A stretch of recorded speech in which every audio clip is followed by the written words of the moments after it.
रोहन एक छोटी सी IT company में काम करता था।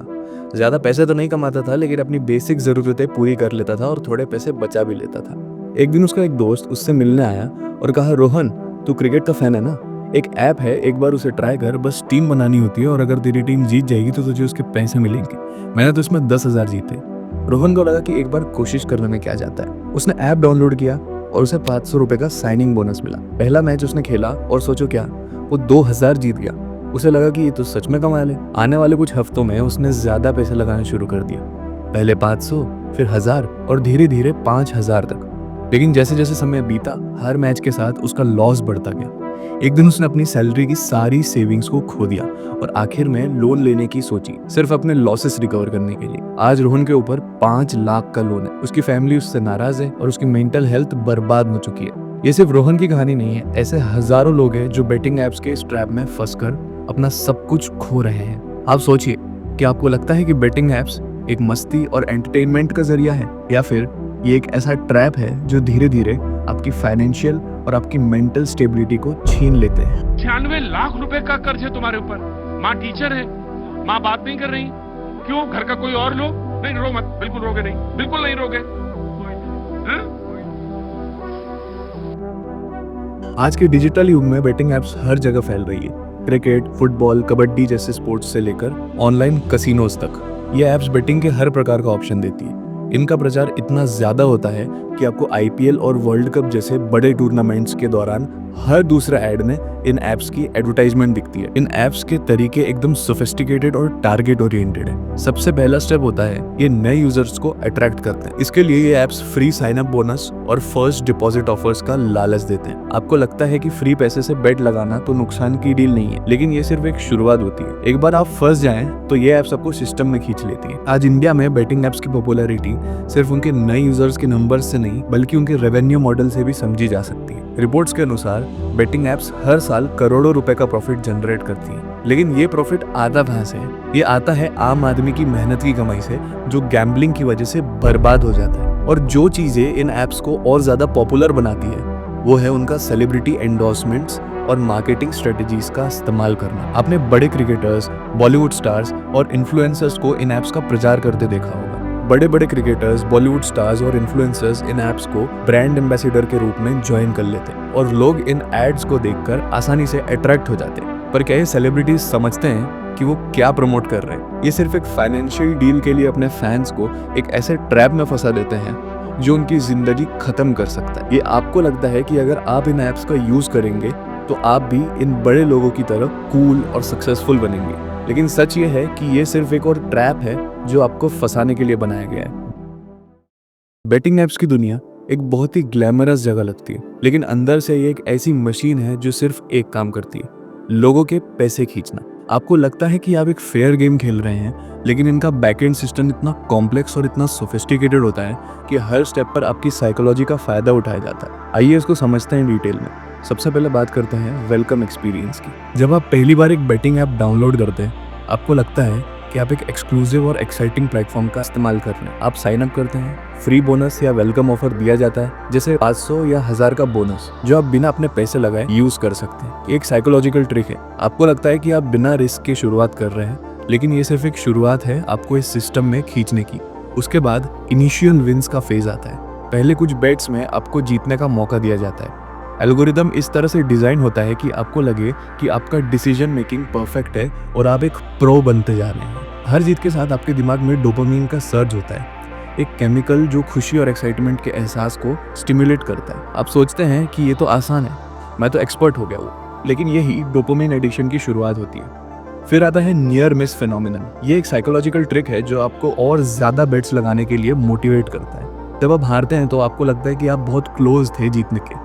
जैसे अगर आप क्रिकेट बैटिंग कर रहे हैं और एक प्लेयर आपकी एक्सपेक्टेशन के मुताबिक नहीं खेलता, तो आप सोचते हैं कि अगर मैं दूसरे प्लेयर पर बेट लगा दूं तो मैं जीत जाऊंगा। ये व्हाट इफ का गेम आपको बार बार बेट लगाने पर मजबूर करता है। बेटिंग एप्स का एक और पावरफुल वेपन है डायनामिक ऑड्स। ये ऑड्स कॉन्स्टेंटली चेंज होते हैं और आपको लगता है कि ये रियल टाइम डेटा के बेसिस पर बनते हैं, लेकिन असली में ये एल्गोरिदम के थ्रू मैनिपुलेटेड होते हैं ताकि आपके लॉसेस ज्यादा हो। अगर किसी टीम की परफॉर्मेंस अच्छी चल रही है तो उसके ऑड्स आर्टिफिशियली लोअर कर दिए जाते हैं, और अगर किसी टीम की परफॉर्मेंस वीक चल रही है तो उसके ऑड्स हाई कर दिए जाते हैं। ये सब इसलिए होता है ताकि आप हाई रिस्क बेट्स लें और ज़्यादा पैसे हार जाए। अब बात करते हैं फोमो इफेक्ट की, जो इन ऐप्स का सबसे बड़ा वेपन है। ये ऐप्स कॉन्स्टेंटली आपको नोटिफिकेशंस भेजती हैं। ये नोटिफिकेशंस आपको लगातार इस बात का एहसास दिलाती है कि अगर आप भी बेट नहीं लगाएंगे तो आप एक बड़ा मौका छोड़ देंगे। ये फियर ऑफ मिसिंग आउट आपकी लॉजिकल थिंकिंग को ओवरपावर करता है और आप इम्पल्सिवली बेट लगाने पे मजबूर हो जाते हैं। ये आपको कैशबैक ऑफर्स और फ्री बेट्स देने लगती है। कुछ लोगों को लगता है कि ये ऐप उनका फ्रेंड है जो उनको सपोर्ट कर रहा है, लेकिन असल में ये एक और ट्रिक है जिसके जरिए आप अपने लॉसेस को रिकवर करने के चक्कर में और ज़्यादा पैसे लगाएं। एक और इम्पैक्टफुल चीज़ है लीडर बोर्ड सिस्टम। ये फीचर आपको दिखाता है कि ऐप के टॉप प्लेयर्स कौन है और उन्होंने कितना पैसा जीता है। ये आपको लगता है कि अगर आप थोड़ी और मेहनत करें तो आप भी लीडर बोर्ड में टॉप पर रह सकते हैं, लेकिन असल में ये लीडर बोर्ड भी मैनिपुलेटेड होता है और ज़्यादातर विनिंग प्लेयर्स फेक होते हैं। ये सिर्फ आपको मोटिवेट करने के लिए एक फेक ट्रैप होता है। इन सब के अलावा बैटिंग ऐप्स अपनी डिपेंडेंसी और बढ़ाने के लिए गेमिफिकेशन के जरिए आपको अलग अलग टूर्नामेंट्स, लीग्स और चैलेंजेस का हिस्सा बना रहे हैं, जिसमें आपको अपने पैसे लगाकर खेलना होता है। हर लेवल पर आपको नए ऑफर्स और रिवॉर्ड्स दिए जाते हैं जो आपको ऐप का रेगुलर यूजर बनाने के लिए मोटिवेट करते हैं। सबसे बड़ी बात यह है कि ऐप्स कभी भी ट्रांसपेरेंट नहीं होती। आपको ना तो ऑड्स के कैलकुलेशन का एग्जैक्ट प्रोसेस पता चलता है और ना ही ये कि जीते हुए पैसे का पे आउट कैसे होता है। बहुत बार यूजर्स अपने जीते हुए अमाउंट को विड्रॉ करना चाहते हैं, लेकिन उस प्रोसेस में उन्हें अननेसेसरीली डिलेज और कंडीशंस का सामना करना पड़ता है। ये सब कुछ इसलिए होता है ताकि आपके पैसे ज़्यादा से ज़्यादा टाइम तक इन ऐप्स के कंट्रोल में रह सके। दोस्तों, बेटिंग ऐप्स का काम है एक छोटी सी इल्यूजन का क्रिएट करना और आपको इस इल्यूजन में इतना घुसा देना कि आप अपने फाइनेंशियल और मेंटल हेल्थ की बड़ी हानि कर बैठे। ये सब एक प्लान स्ट्रेटेजी का हिस्सा है जो इंसान के इमोशंस और ग्रीड का फायदा उठाकर शुरू की जाती है। बेटिंग ऐप्स का सबसे बड़ा और सबसे खतरनाक इम्पैक्ट होता है लोगों की फाइनेंशियल स्टेबिलिटी पर। जब कोई इंसान बेटिंग ऐप्स का शिकार बनता है तो शुरुआत में उसे लगता है कि ये एक आसान और मज़ेदार तरीका है पैसे कमाने का, लेकिन धीरे धीरे ये सो कॉल्ड एंटरटेनमेंट एक गैम्बलिंग एडिक्शन में बदल जाता है। सोचिए, एक मिडिल क्लास आदमी जो अपनी सैलरी से अपने घर का गुजारा करता है, वो जब हर महीने 5,000 या 10,000 अपने बेटिंग अकाउंट में डालना शुरू करता है तो उसका क्या होगा। लेकिन एक गैम्बलर का सबसे बड़ा प्रॉब्लम ये होता है कि वो लॉसेस को रिकवर करने के लिए और ज्यादा पैसे लगाता है। इस साइकोलॉजी को चेजिंग लॉसेस कहते हैं। एक स्टडी के अनुसार 70% से ज्यादा गैम्बलर्स अपने लॉसेस को रिकवर करने के चक्कर में और ज्यादा पैसे कमा देते हैं। ये एक ऐसा साइकिल है जो कभी खत्म नहीं होता और आखिर में इंसान अपनी सारी सेविंग्स खो देता है। इंडिया में से हजारों लोग हैं जो बेटिंग के चक्कर में अपने घर, गाड़ियां और ज्वेलरी तक को बेच चुके हैं। सिर्फ यही नहीं, बेटिंग एडिक्शन लोगों को लोन्स लेने पर भी मजबूर कर देता है। कभी कभी तो लोग प्राइवेट लेंडर्स के पास जाकर हाई इंटरेस्ट लोन्स ले लेते हैं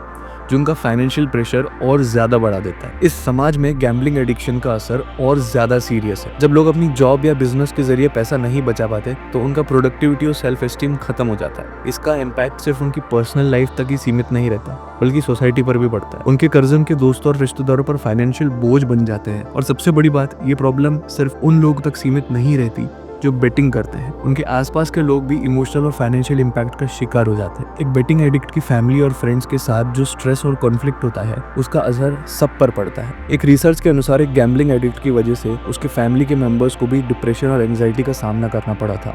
अब सोचिए, एक इंसान जो दिन रात बेटिंग के बारे में सोचता है, जो हर लॉस के बाद गिल्ट और शेम महसूस करता है, उसकी मेंटल हेल्थ कैसी होगी। गैम्बलिंग एडिक्शन एक ऐसा साइकोलॉजिकल ट्रैप है जहां इंसान अपने आप को हेल्पलेस फील करता है। एक तरफ उसे लगता है कि अगर उसने ज्यादा बेट नहीं लगाया तो वो अपने लॉसेस रिकवर नहीं कर पाएगा। दूसरी तरफ उसे हर हार के बाद गिल्ट और सेल्फ हेट्रेड फील होती है। ये कांस्टेंट स्ट्रेस इंसान की डिसीजन मेकिंग एबिलिटी को बर्बाद कर देता है। उसके काम करने की कैपेसिटी खत्म हो जाती है और वो अपने प्रोफेशनल और पर्सनल रिस्पॉन्सिबिलिटीज को भी नेग्लेक्ट करने लगता है। ये एक बहुत ही डेंजरस साइकिल है जो इंसान को तब तक खत्म नहीं होने देती जब तक वो अपनी पूरी जिंदगी नहीं खो देता। आज बेटिंग एडिक्शन एक साइलेंट एपिडेमिक बन चुका है। ये सिर्फ एक फाइनेंशियल प्रॉब्लम नहीं है बल्कि एक सोशल और मेंटल हेल्थ क्राइसिस है जो हजारों लोगों की जिंदगी बर्बाद कर रहा है। आप सोच रहे होंगे कि अगर बेटिंग एप्स इतनी डिस्ट्रक्टिव है तो ये बंद क्यों नहीं हो रही। ये सवाल उतना ही गहरा है जितना इसका जवाब कॉम्प्लिकेटेड है। लीगल लूपहोल्स का फायदा उठाकर बेटिंग एप्स ने एक ऐसे ग्रे एरिया में अपनी जगह बना ली है जो इन्हें अकाउंटेबिलिटी से बचाता है।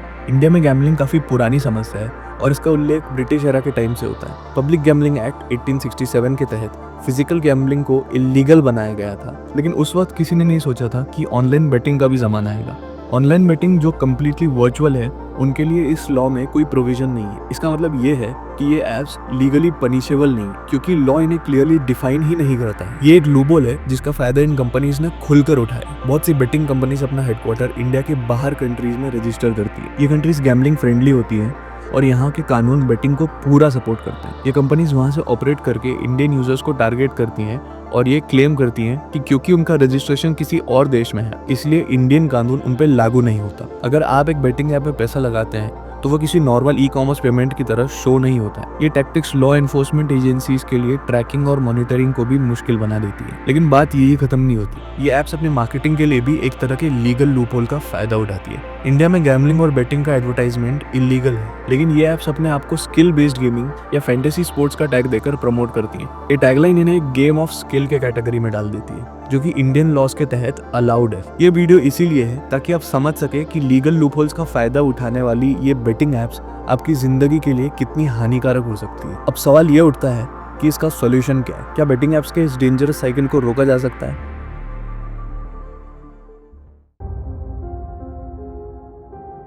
ये समस्या एक व्यक्ति या एक परिवार तक सीमित नहीं है। ये एक सामाजिक और कानूनी समस्या बन चुकी है। इसका सॉल्यूशन 2 लेवल्स पर हो सकता है, गवर्नमेंट लेवल पर और इंडिविजुअल लेवल पर। सिर्फ कानून बनाने से प्रॉब्लम सॉल्व नहीं होगी। बेटिंग ऐप्स का असली वार उन लोगों पर होता है जो इसके रिस्क को समझते नहीं है। इसलिए पब्लिक अवेयरनेस कैंपेन चलाना जरूरी है और उसके हार्मफुल इफेक्ट्स के बारे में डिस्कशंस होने चाहिए। सोचिए, अगर एक टीवी कमर्शियल या social media campaign betting apps के एड्स को प्रमोट कर सकता है, तो क्या वही प्लेटफॉर्म इनके अगेंस्ट अवेयरनेस क्रिएट नहीं कर सकता? क्या गवर्नमेंट और एनजीओस को मिलकर कैंपेन्स चलाना चाहिए जो लोगों को गैम्बलिंग के नुकसानों के बारे में एजुकेट कर सके, खासकर रूरल एरियाज में जहाँ लोग गैम्बलिंग के खतरे को समझने से पहले ही इसमें इन्वॉल्व हो जाते हैं। सिर्फ गवर्नमेंट और एनजीओस पर डिपेंड करना काफी नहीं है, हमें इंडिविजुअल लेवल पर भी अपना रोल समझना होगा। अगर आप बेटिंग ऐप्स का शिकार हैं तो पहले इस बात को एक्सेप्ट करें कि आपको हेल्प की ज़रूरत है। एडिक्शन से लड़ने के लिए प्रोफेशनल हेल्प लेना शर्म की बात नहीं है। आज गैम्बलिंग डी एडिक्शन के लिए बहुत सारे रिहैब सेंटर्स और काउंसलर्स अवेलेबल हैं जो साइंटिफिकली प्रूवन मेथड्स का यूज़ करके आपकी हेल्प करते हैं। अगर आपके फैमिली या फ्रेंड्स में कोई बेटिंग ऐप्स के ट्रैप में है तो उनसे समझदारी के साथ बात करें। उन्हें समझाएं कि ये सिर्फ एक गेम नहीं है, बल्कि एक ट्रैप है जो उनकी फाइनेंशियल और मेंटल स्टेबिलिटी को खत्म कर सकता है। कभी भी किसी एडिक्टेड व्यक्ति को जज ना करें, क्योंकि एडिक्शन एक साइकोलॉजिकल डिसऑर्डर है जिसका ट्रीटमेंट पॉसिबल है। एजुकेशन और फाइनेंशियल लिटरेसी इस समस्या के रूट कॉज को एड्रेस करने का एक पावरफुल तरीका है। अक्सर लोग गैम्बलिंग और बेटिंग के कॉन्सेप्ट को सही से समझ ही नहीं पाते। उन्हें यह लगता है कि ये एक ईजी मनी मेकिंग अपॉर्चुनिटी है, लेकिन ये सिर्फ एक इल्यूजन है। अगर स्कूल्स और कॉलेजेस में फाइनेंशियल लिटरेसी और रिस्क मैनेजमेंट के बारे में पढ़ाया जाए तो लोग अपने पैसे के महत्व को समझेंगे और ऐसे ट्रैप से दूर रहेंगे। इसके अलावा पेरेंट्स का भी रोल काफ़ी इंपॉर्टेंट है। बचपन से ही अपने बच्चों को पैसे की वैल्यू और रिस्पॉन्सिबल डिसीजन मेकिंग के बारे में सिखाएं। तो दोस्तों, ये थी कहानी उन बेटिंग ऐप्स की जो आज के ज़माने का सबसे बड़ा ट्रैप बन चुकी है। लेकिन याद रखिए, हर प्रॉब्लम का सोल्यूशन होता है और सबसे पहला स्टेप है इस प्रॉब्लम को एक्सेप्ट करना और उसके बारे में बात करना। अगर ये वीडियो आपको इन्फॉर्मेटिव लगा हो या आपको लगता है कि ये किसी की हेल्प कर सकता है तो इस वीडियो को प्लीज़ शेयर कीजिए। हमारी ज़िंदगी और फाइनेंशियल स्टेबिलिटी बहुत वैल्यूएबल है और हम सबको मिलकर ऐसे ट्रैप से दूर रहना है और इसके खिलाफ अवेयरनेस फैलानी है। अगर आपके पास बेटिंग ऐप्स और गैम्बलिंग के खिलाफ कोई अपनी कहानी या कोई सजेशन है तो नीचे कमेंट्स में ज़रूर लिखें। आपके थॉट्स दूसरों के लिए एक आई ओपनर बन सकते हैं। मिलते हैं अगले एपिसोड में एक और इम्पैक्टफुल टॉपिक के साथ। तब तक के लिए खुद का और अपने परिवार का ध्यान रखिए।